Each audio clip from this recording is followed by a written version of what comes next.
नमस्कार दोस्तों, परिवार कहानी मंच चैनल में आपका स्वागत है। आज की कहानी का नाम है ज़्यादा जुबान चलाने वाली लड़कियों के घर नहीं बसते और मम्मी मम्मी कहने वाले लड़कों के भी नहीं। कहते हैं ज़्यादा जुबान चलाने वाली लड़कियों के घर नहीं बसते, लेकिन कोई ये क्यों नहीं कहता है कि ज़्यादा मम्मी मम्मी कहने वाले लड़कों के भी घर नहीं बसते। उस दिन अदालत में खड़ी नंदिनी की आंखों में आंसू नहीं थे, लेकिन उसकी आवाज़ में आग थी। जज ने पूछा, तलाक क्यों लेना चाहती हो? नंदिनी बोली, सर, मैंने अपने पति से शादी की थी, लेकिन शादी के बाद समझ आया मैं तो उनकी मम्मी से शादी कर बैठी हूँ। पूरा कोर्ट रूम सन्न हो गया। नंदिनी की शादी हुई थी रोहित से। रोहित पढ़ा लिखा, कमाने वाला, समझदार दिखने वाला लड़का था। शादी से पहले वो कहता था, मैं तुम्हें बहुत खुश रखूंगा, तुम मेरी दुनिया हो। लेकिन शादी के 10 दिन बाद ही असली दुनिया सामने आ गई। सुबह 6 बजे सास तेज आवाज में, नंदिनी, हमारे घर की बहू है, 8 बजे तक नहीं सोती रहती। नंदिनी, मम्मी जी, कल ही तो देर से सोए थे। सास कड़वा हंसकर, अच्छा, अभी से जवाब देने लगी। रोहित वहीं खड़ा था। नंदिनी उम्मीद से उसकी तरफ देखती है। रोहित, मम्मी जो कह रही है मान लो ना, बात बढ़ाने की क्या जरूरत है? नंदिनी के दिल में पहला दरार पड़ा। मम्मी से पूछकर बताऊंगा, हर बात में मम्मी से पूछकर बताऊंगा। मम्मी को अच्छा नहीं लगेगा, मम्मी ने मना किया है।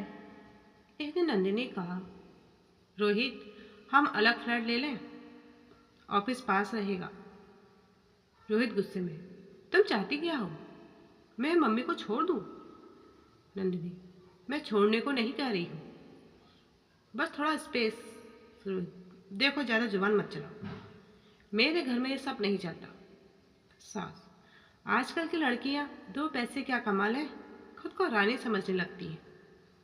हमने भी ससुराल में बहुत सहा है, तब घर बसे हैं। ज़्यादा बोलने वाली लड़कियों के घर नहीं बसते।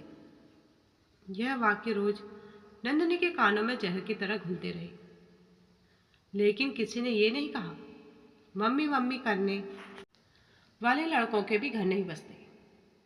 बड़ा झगड़ा एक दिन। नंदिनी की माँ बीमार थी, वो मायके जाना चाहती थी। सास, हर छोटी बात पर मायका, यही सीखा है। रोहित, मम्मी ठीक कह रही है, अभी मत जाओ। नंदिनी फट पड़ी, जब आपकी मम्मी को हल्का बुखार होता है तो आप ऑफिस छोड़ देते हैं, और मेरी माँ आईसीयू में है तो मैं ना जाऊं?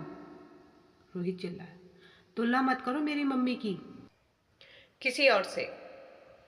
नंदिनी, तो फिर मेरी माँ कम है क्या?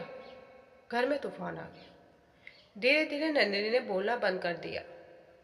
अब वो जवाब नहीं देती थी। सास बोली, देखो कैसे मुंह फुलाकर घूमती है। रोहित बोला, तुम पहले जैसी क्यों नहीं रही? नंदिनी मुस्कुराई, पहले जैसे रहने दिया क्या? एक दिन सास ने रिश्तेदारों के सामने कहा, हमारी बहू बहुत तेज है, ज़्यादा जुबान चलाती है। रोहित चुप था।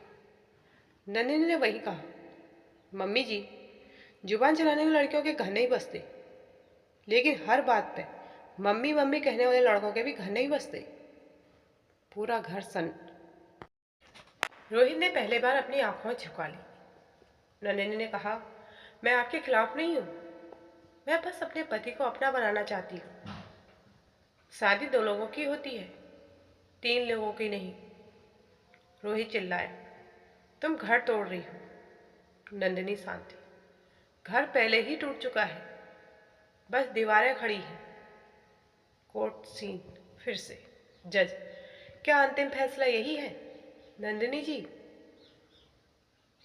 जज ने रोहित से पूछा, कुछ कहना चाहोगे? रोहित की आंखों में आंसू थे। उसे समझ आया, उसने पत्नी को नहीं खोया, उसने अपनी परिपक्वता खो दी थी। बेटा अगर माँ का गुलाम ना बन जाए तो पत्नी विधवा जैसी जिंदगी जीती है। और अगर पत्नी को माँ से दूर करना चाहे तो वो भी गलत है। रिश्ते बराबरी से चलते हैं।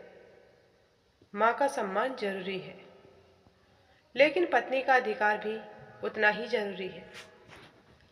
ज्यादा जुबान घर नहीं तोड़ती, ज्यादा अहंकार तोड़ता है। और ज्यादा मम्मी मम्मी एक दिन खाली करवा ही देता है। अगर रोहित ने पहले ही दिन कहा होता, मम्मी नंदिनी भी इस घर की बेटी है, तो शायद आज वो कोर्ट में खड़ा नहीं होता।